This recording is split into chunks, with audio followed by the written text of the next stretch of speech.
vážení prítomní.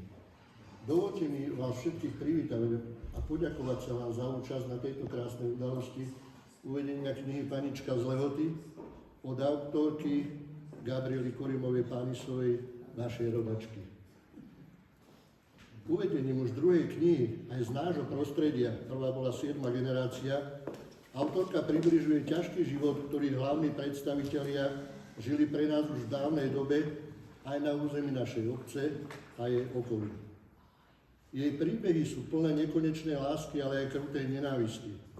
Ukazujú, aký je život krehký, označený trápením, zradou a pádmi hlavných predstaviteľov, ale aj ľúbosťou, vernosťou, dobrotou a odpustením, lebo kde je láska, tam je aj odpustenie, a len ona dokáže odpustiť aj tie najťažšie previnenia, a len ona dokáže po nich udržať rodinu pokope, aj keď za cenu veľkých trápení a odriekaní. Neviem, aj keď tuším, o čom je príbeh, alebo dej tejto knihy, ktorú dnes uvádzame do života, ale som presvedčený, že hodnoverne priblíži život hlavnej hrdinky a v tej dobe v našom kraji, lebo viem, aká je autorka precízna, konkrétna a cieľavedomá pri hľadaní podkladov, či už v archívoch, alebo v kronikách. Lebo každý, kto chce písať o histórii, musí dobre poznať minulosť svojich predkov, svoj rodostrom. A kto chce poznať jednotlivé konáre takéhoto stromu, musí poznať korene, a tie sa skúmajú od zeme. Gabika, ako ťa poznám, stálo ťa to mnoho času a prebdených nocí, ale bude určite zaujímavé prečítať aj túto knihu. Snahou každého človeka je zanechať po sebe nezmazateľnú stopu. Spôsobov, ako to dosiahnuť, je veľa a tebe sa to v knihách, ktoré si napísala, určite darí. Návraty ku koreňom a predkom bývajú vždy poučné, zaujímavé a môžem povedať niekedy aj nostalgické. Verím, že táto kniha pripomenie terajšej, ale najmä mladšej a budúcim generáciám, ako sa u nás v tej dobe žilo, tvorilo a pracovalo. Mnohí sa iste v knihe nájdu, lebo život a osudy ľudí sú si mnohom podobné a preto je želám mnoho čitateľov. Tebe, Gabika, želám do budúcna pevné zdravie, veľa osobných, ale aj pracovných úspechov. Vieš, že ty bez práce nebudeš a preto dúfam, že sa dočkáme aj tretieho pokračovania, ktoré ešte viac zviditeľní našu krásnu malú obec, jej obyvateľov a celú našu Rudniansku dolinu a náš kraj. Sme na teba a tvoju tvorivú prácu hrdí. Prajem vám všetkým poučné počúvanie a príjemný zvyšok dňa.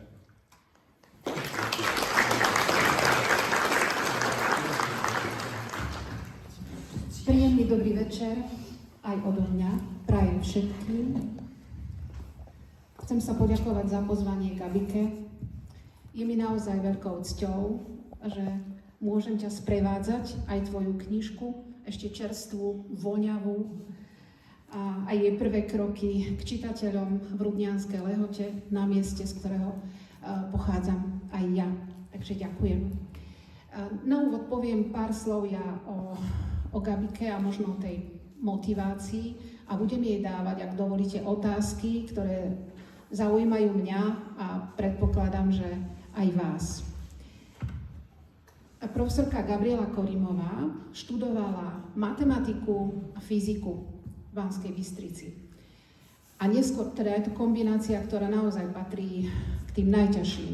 Potom si doštudovala ešte aj históriu, čo teda môžeme povedať, že aj pre nás šťastie. Učila na ekonomickej fakulte Univerzity Mateja Bela v Banskej Bystrici, kde sa aj inaugurovala a prezidentom Slovenskej republiky jej bol udelený titul profesorka. Publikovala prevažne v odbornej sfére, je autorkou viacerých vedeckých aj regionálnych monografií, množstva odborných štúdií a medzinárodných projektov. Len dodávam, že naozaj úspešných projektov.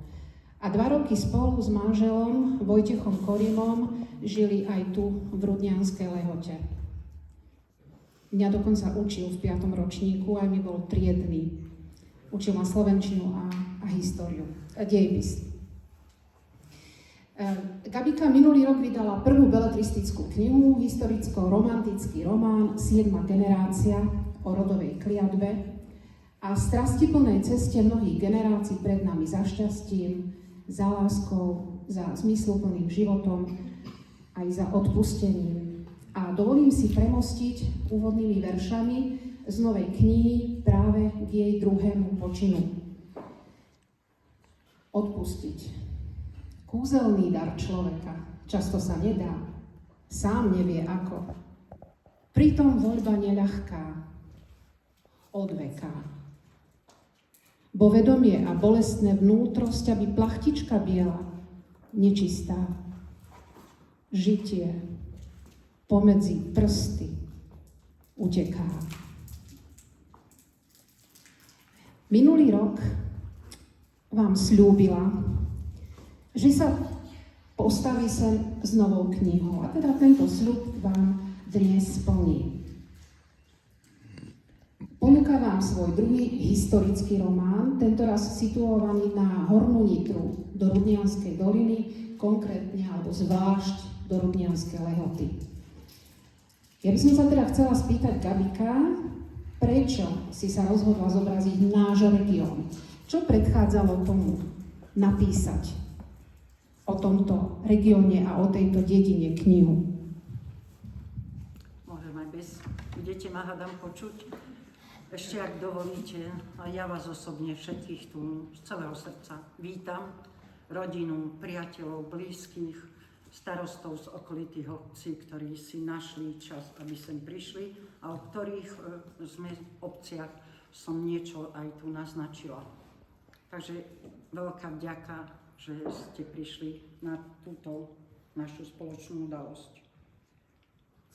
Dala si mi otázku, Evka, a ja ti ďakujem. Tak ako v prvom rade ďakujem pánovi starostovi, že pripravil toto pekné, príjemné podujatie, tak aj tebe, Evka, za to, že si tu so mnou. Že sme tu spolu, aj ako rodina, aj ako priateľky a kolegyne z akademického prostredia.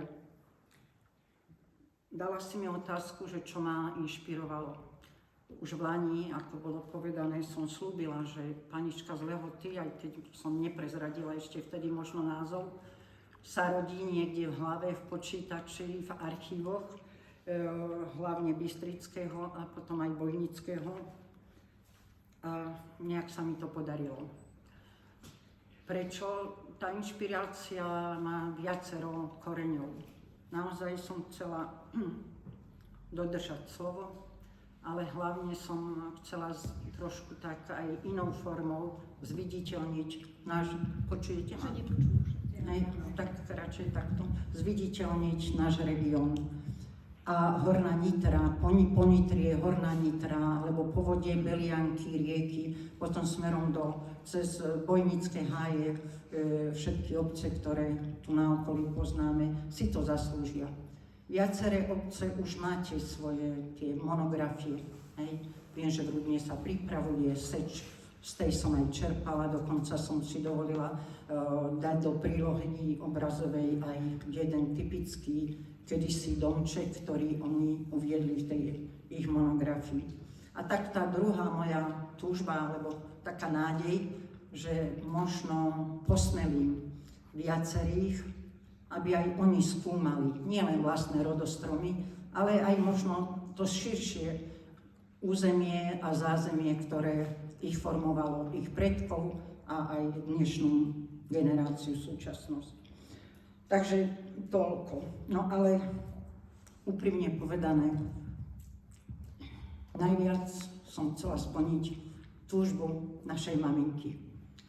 V októbri 2010 nebohá Vierka Gamanová, Petrášová, Ivetka Pršová a Otka Mištnová urobili také spoločenské posedenie potomkov Magdaleny Krpelanovej, našej prababičky. A vtedy ešte moja maminka povedala, že má taký sen napísať o tej vzácnej žene, lebo tak ju vnímala, lebo si to zaslúži a mohla by byť vzorom pre ostatných. No, zdravie, život to nedovolil a A tak som zdvihla tú pomyselnú jej túžbu a faklu, nádeje a Tanička z Lehoty je na svete. Tak asi toľko to pre tú prvú časť. Kniha s názvom Panička z Lehoty na prvé počutie vyvoláva dojem, že ide o ženský román a že ide o ženu, ktorá patrí do vyššej vrstvy, teda ktorá spoločensky aj triedne patrí na vyššiu priečku, ale my veľmi dobre vieme, že Rudnianska Lehota žiadnu šľachtu nemala, ani aristokracia tu nebola, ani vysoká, ani nízka šľachta. Ide teda o ženu, úplne obyčajnú ženu z rozhrania 19. a 20. storočia, akých tu bolo stovky, tisícky, každá mala svoj pohnutý osud, neľahký osud, v každodennom zápase o život, o svoje deti, o chlieb, áno, kúsok radosti možno. Tak toto by ma zaujímalo, že prečo ťa vlastne zaujal osud jednak tejto doliny, aj za riekou Nitrica, aj pred riekou Nitrica, a prečo osud obyčajnej ženy? Môžem sedieť aj ja, ďakujem pekne. Obyčajná žena je nositeľkou nielen rodu, ale aj histórie. A cez Magdalénku vlastne sprítomňujem súčasným generáciám a hlavne mladým celý ten život, ťažký život, pretože o kňažných, šlachtičných je popísané dosť, tak ako v úvode si prečítate v prologu Lámu, police, či archívov, alebo knižníc. Menej sa už hovorí o tých poddaných, ktorí vlastne to bohatstvo tej šlachty, toho zemianstva, ten lesk pripravovali a lopotili. Napísať o biede, ktorá na Hornej Nitre, tak ako na celom Slovensku, alebo voľakedy Hornom Uhorsku, bolo aj pre mňa dosť náročné, lebo som mnoho vecí si musela doštudovať. A priznám sa, že som o mnohých nevedela. Tak ako som nevedela, že tu v našej doline v období reformácie skoro všetci katolíci prešli na evangelickú vieru, luteránsku.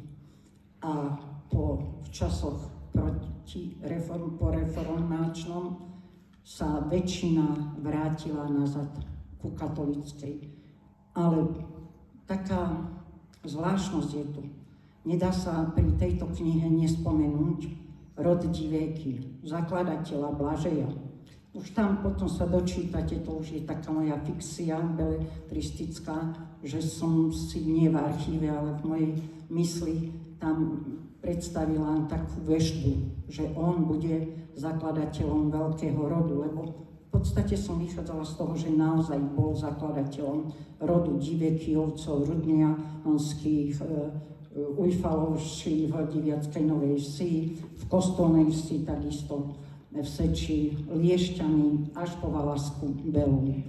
To celé územie im patrilo. Postupne dedením sa to trieštilo. No a ak môžem povedať, že tu nebola, si spomínala, žiadna šlachta, no boli. Oni boli aj šlachtici a potom, keď sa už rozdelili tie majetky, tak niektorí ostali na tej rovine Zemanov a dokonca niektorí úplne schudobnili, čo sa týka Divekyovcov. No a tak som považovala za potrebné nejaké tie korene historické vám tu opísať, tak prosím, aj majte takú trpezlivosť, že kým príde na scénu hlavná hrdinka, Biela Lalia, tak som si ju nazvala, dievčatko z Lomnice, ktoré išlo slúžiť na faru. No a tam našla aj svoju životnú lásku a preto som to nazvala Farská láska Tomáša. Takže toľko asi k tomu takému prehľadu, že čo možno očakávať. Prosím, mám to síce na záver pripravené, ale buď čítate, alebo hovoríte z pamäti, to poznáte asi viacerí. Ak tam nájdete nejaké nezrovnalosti, lebo každý si tam bude hľadať ten svoj rod, tie svoje zázemie, nie všetko je tam. Ale ja som tak takticky isté veci nenapísala, aby som ich potom mohla možno aj vďaka vašim poznámkam, ak teda budú, vypísala v tom druhom románe, ktorý pripravujem. A na obale knihy si nájdete aj názov Myška bez habitu. Tam chcem potom povedať o Lehote, o školstve, kedy sme tú školu založili. V tejto časti sa dočítate niečo o tom, kde vlastne Rudnianská Lehota, Rudno Lehota vznikla. Ale to už nechám Evke. Ďakujem pekne. Aby sme mali priestor aj reflektovať tvoje slová, Gabika, a možno si tak ich trošku aj usadiť, tak ja pozvem aj na takú mladú, nadanú, talentovanú speváčku z Nitrianskeho Rudna, ešte chvíľočku, zostaň, Kiaru Sladkajovú, mimochodom 5. generáciu od hlavnej hrdinky Magdalény. Kým sa ty pripravíš, ja som si ešte pre vás pripravila krátku ukážku o tom, ako vznikol názov dediny, a zostanem sedieť. Farári mi povedali, že si veru máme dobre zapamätať, kedy sme si založili našu dedinu a odovzdávať to našim deťom a ďalším pokoleniam. On vie, že keď v roku 1332 prišiel do Kostolnej Vsi, že sme tu už žili. Tak si máme pamätať, 1332, keď nás on už dal do zoznamu farníkov z Rudna Lehoty. A veru sa mu páčilo, že si túto dedinu začali naši otcovia volať Salaštek. Lebo kopec, kde aj teraz sedíme, bol prvý, na ktorom si naši predkovia postavili pôvodne drevený salaš. Až neskôr, keď tam začali aj bývať a stavať nové drevené domy, tak pri ústnej zmluve o lehote nájmu zemí a hôr nazvali osadu Salaštek. Ale keď nás už toľko pripudlo, a aj my sme už dedina, farár nás spísali ako poddaných veriacich z Rudna Lehoty. Takto si ju máme volať, alebo medzi nami aj Lehota pod Rokošom. Že prečo? Lebo ju máme v Rudnianskom chotári a v nájomnej lehote od rudnianskeho pána Veľkomožného. Vydýchol si Ivan, vychutnal vzácnu a dejnú chvíľu a upil si žinčice. Aby sme sa trochu aj pobavili. Na záver šťastného posedenia a podľa starodávneho zvyku uhasili chlapi ešte žeravé uhlíky v ohnisku rozkročmo, prípadne sa zahrali na malých chlapcov a súťažili, kto najďalej.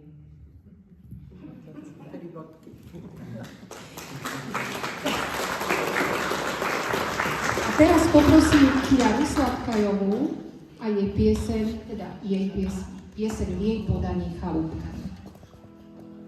Postav mi chalúbku pre teba aj pre mňa, postav mi chalúbku z dubového dreva, postav mi chalúbku na okraji lesa, chcem vidieť na lúku, z lúky na nebesa. Postav mi chalúbku pre teba aj pre mňa, v nej ma môžeš milovať, milovať aj hnevať. Postav mi chalúbku, čo nespáli oheň, ktorá tu zostane po tebe aj po mne. Nech má stehal komín, 4 veľké okná, od strechy až po zem, z dreva bude celá, budeme v nej bývať, až do smrti skromne, až do smrti skromne, takto si to želám. Postav mi chalúbku, ktorá vonia lesom, postav mi chalúbku, nie navždy pri tebe som. Nohy mi vytancuj a chyť okolo ramien. Postav mi chalúbku, v ktorej horí plamen. Postav mi chalúbku, v akej krajine to. Postav mi chalúbku, čo nespúkne vietor, čo voda nesplaví a čo vonia po hore. Postav mi chalúbku, z ktorej vidieť zore. Nech má siehal komín, 4 veľké okná, od strechy až po zem. Z dreva bude celá, budeme v nej bývať, až do smrti skromne, až do smrti skromne, takto si to želám.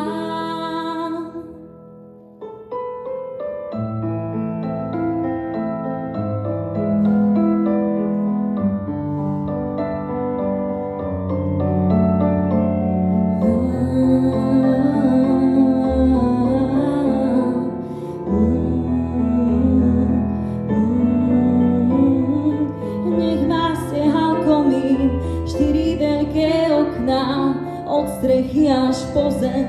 Z dreva bude celá, budeme v nej bývať, až do smrti skromne, až do smrti skromne, takto si to želám. Postav mi chalúbku, čo z ktorej láska dymí. Postav mi chalúbku rukami holými, ktorá sa k nebu čne, akú nikto nemá. Smieš mojím mužom byť a ja budem tvoja žena. Ďakujem pekne. Všetci milujeme príbehy, radi ich počúvame, rozprávame, čítame, nachádzame sa v nich práve kvôli silným emóciám. A v poslednej dobe, ako si už ty spomenula, Gabika, si okrem tých ľudí, ktorí písali históriu, si zrazu spisovatelia a spisovateľky začínajú všímať osudy obyčajných bežných ľudí, takých, o ktorých sme nečítali, ktorí nie sú v čítankách ani v učebniciach. Poď. A bude ich stále viac a viac. Sú to ľudia z 19. 20. storočia. Jedna z takých je aj Magdaléna, ale okrem nej je tam mnoho postavičiek. Verím, že tam mnohí nájdete svojich predkov, že tam nájdete priestory, ktoré poznáte. Tak ja by som ešte chcela vedieť, že okrem toho, že si tam dala množstvo faktov, údajov, čo ťa, Gabika, ako historičku najviac potrápilo? Lebo naozaj nie je jednoduché. Ja viem, že si hodiny sedela v archívoch, čítala si, študovala. A napriek tomu veľakrát prečítate stovky papierov a výsledkom je, že napíšete jeden odsek. Ja viem veľmi dobre, ako sa pracuje. Tak čo ťa najviac potrápilo? A na druhej strane, čo ťa najviac potešilo? Čo bolo pre teba to najkrajšie? Také ťažké otázky mi dáva táto moja rodina. Čo bolo najťažšie? Najťažšie bolo dať na piedestal alebo na pranier život konkrétnej hlavnej hrdinky Magdalénky, keď odišla so svojím mužom po svadbe do Kieva, aby splatila jeho dlhy. A ona tam pomohla dlhy splatiť, ona tam založila si kamenný obchod, oni tam začali bohatnúť a v knihe sa dočítate, prečo z takej krásnej kievskej Rusy a špeciálne z Kieva odišli, aby sa vrátili do chudobnej, zaostalej Rudnolehoty, kde ešte nebola ani elektrika, ani voda.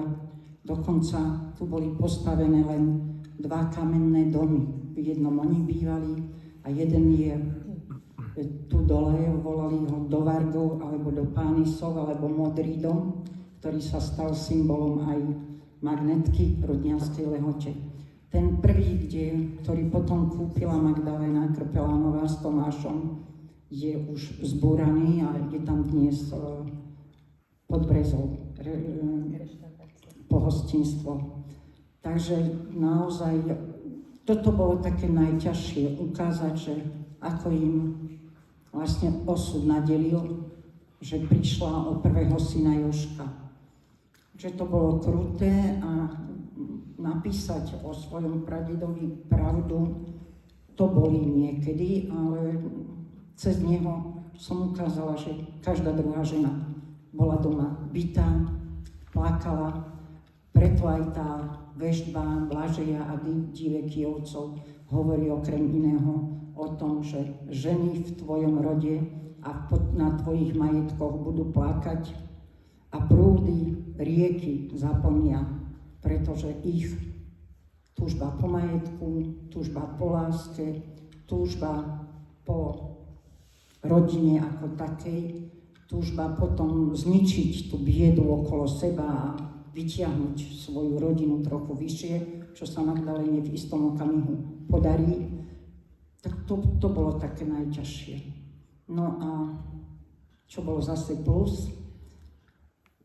Tá radosť, že odkiaľ pochádzame, ja aj keď som sa narodila v Klačne, tam som žila iba rok, maminka tam bola pani učiteľka, ale cítim sa tak, ako si aj ty, pán starosta, povedal, už rodačka, odtiaľ to len teda historiografia nepustí, lebo vyšeročnú ma sem teda rodičia doniesli a tu sa už narodil bradetko, aj sestra Lenka.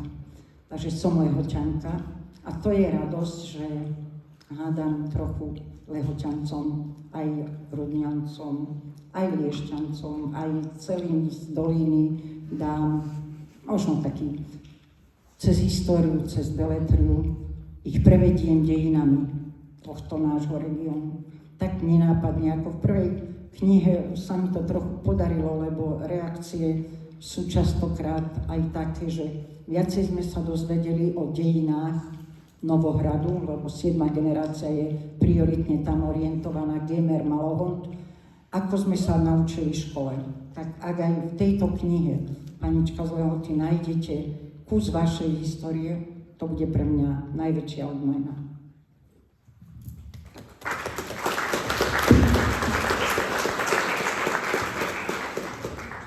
Ďakujem. Knihy obyčajne čítame nielen kvôli príbehom, ale aj kvôli tomu, že v nich zažijeme to, čo v bežnom našom reálnom živote zažiť nemôžeme. Dostaneme sa na miesta, kam by sme sa inak nemohli dostať a čítame knihy preto, lebo si z nich môžeme zobrať niečo pre seba. Ja by som to trošku skrátila, lebo vidím, že už sa niektorí obzeráte, takže nebudem to viesť tak, ako sme si pôvodne naplánovali, ale musím ešte jednu časť prečítať, pretože to, čo mňa oslovilo, v niektorých pasážach som si poplakala a preto aspoň z doslovu kúsok, aby ste vedeli, že čo vás čaká. Každá žena stále v sebe nesie pôvodnú ženskosť, silu lásky a vôbec nezáleží na veku, vzdelaní, zdraví a iných životných okolnostiach. Je to jednoducho v nej, ako základňa bytia, ako stály príliv novej a novej sily. Aspoň raz chce byť tou, ktorá túžbou rozkvitne a bude žiariť. Potrebuje k tomu tak málo. Bezpečný priestor a slobodu. Chce lietať. Chce lietať ako vták s najväčšími krídlami viery a nádeje, pochopenia a lásky. Ja poprosím opäť Kiaru, aby nám zaspievala druhú pieseň, ktorá sa volá Srdce nehasnú.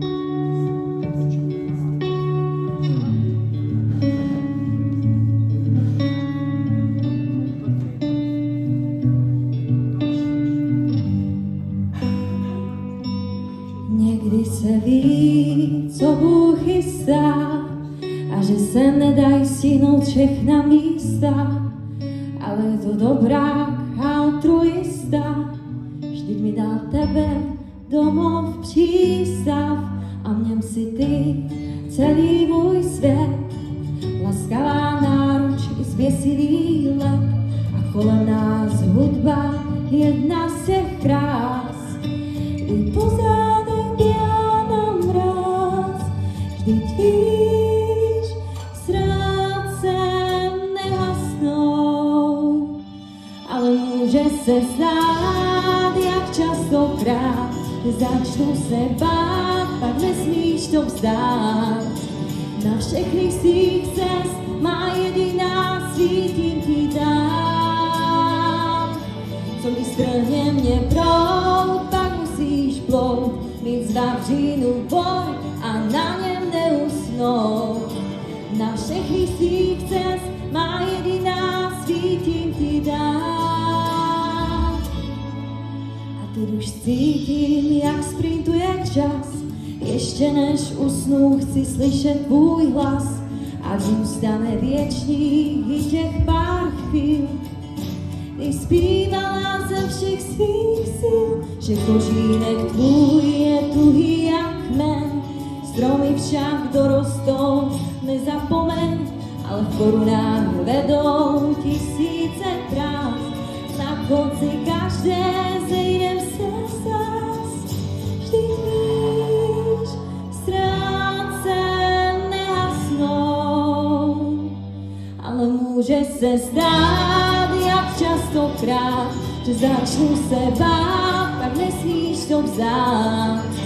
Na všechny svých cest má jediná, svítím ti dám. Co když strhne mě proud, pak musíš plout, víc vavřínu boj a na něm neusnout. Na všechny svých cest má jediná, svítím ti dám.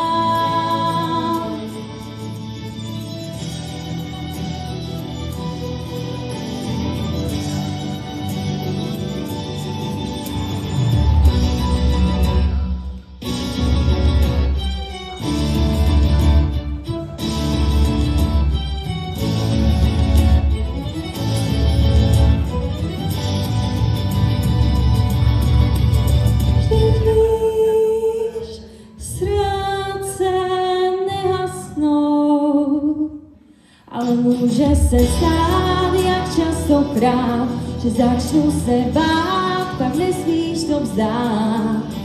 Na všechny svých cest má jediná, svítím ti dám.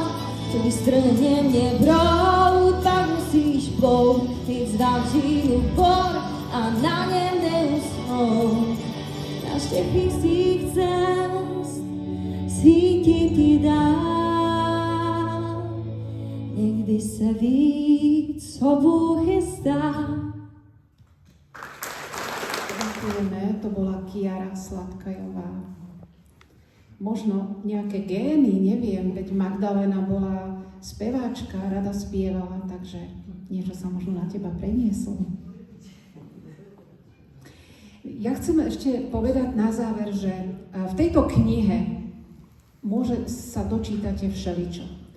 Dočítate sa o mnohých udalostiach, informáciách, ktoré by ste inde nečítali takto pohromade. Nájdeme tu mnoho historických udalostí, ktoré autorka povkladala, aby ozvláštnila tú knihu. Čítame o Madvovi, čítame o Divékiovcoch, Rudnajovcoch a mnoho ďalších iných epizód a postavičiek. A samozrejme, mnohých z nás vtiahne predovšetkým hlavná protagonistka do príbehu. V tejto súvislosti mi napadá jedna veta, ktorú napísal Hans Christian Andersen v jeho ikonickej rozprávke o škaredom káčatku. Nezáleží na tom, že si sa narodil na kačacom dvore, ak si sa vyliahol z labutieho vajca. To, že sa to týkalo hrdinky, to je zrejme. Ale mňa by zaujímalo, čo je zmyslom bytia? Prečo tu vlastne sme? Ako sa to dotýka aj nás v súčasnosti? Ideme do záveru toho najkrajšieho aktu a ja som si pripravila pre nás všetkých slová Emila Horváta. Neviem, či je autor, ale objavila som ich na Facebooku, dovolím si prečítať. Sú 4 veci, ktoré sa už nikdy nevrátia späť. Kameň, ktorý ste hodili.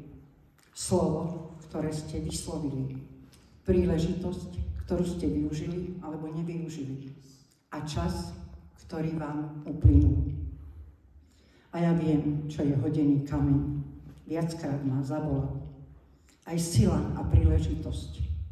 Niektorú som využila, niektorú som pustila medzi prsty, s niektorou som sa musela popasovať. Ale vždy som sa snažila zodpovedne a čestne. A tak mi ostáva už len ten čas. Čas neistý a nevieme aký. Budúci. Preto tak sa snažím rýchlo naplniť slova nielen maminky, ale možno aj také moje a možno aj vaše, že ešte možno tú tretiu knihu nejak zvládnem v budúcnosti. Kameň a slova, príležitosť a čas. To nehávam ako taký odkaz paničky z Lehoty. Ďakujem. Krásny okamih, pre ktorý ste boli všetci pozvaní, aby sme pokrstili knihu alebo uviedli ju do života a zaželali jej spolu s autorkou a s pánom starostom nejaké zmysluplné slova na cestu. Kabičo, ja až môžem. Ďakujem veľmi pekne za túto knihu. Oznámila si na svoj a tešíme sa isto všetci na to, že si už prečítame.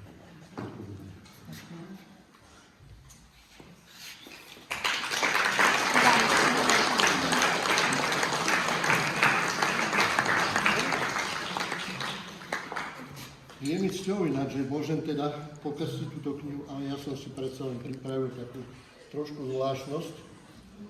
A chcem túto knihu pokrstiť aj lupeňami, ale aj zemou z Rudnianskej Lehoty, na ktorej tí ľudia, ktorí sú v tej knihe opisovaní a ktorí prežívali tu v Rudnianskej Lehote, na tejto doline našej Rudnianskej, lásku, možno trápenia, všetky celý ten život, ktorý im to prinášalo v tej dobe.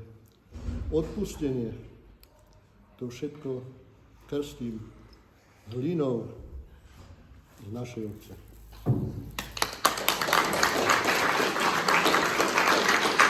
Nedá sa nepokračovať. Panička z Lehoty. Asi viete, prečo mala taký názov, niektorí starší. Kto nie, dozviete sa. Leď do sveta a dávaj radosť, nádej, aj vieru, ktorú tu som vpísala cez viacerých hrdinov.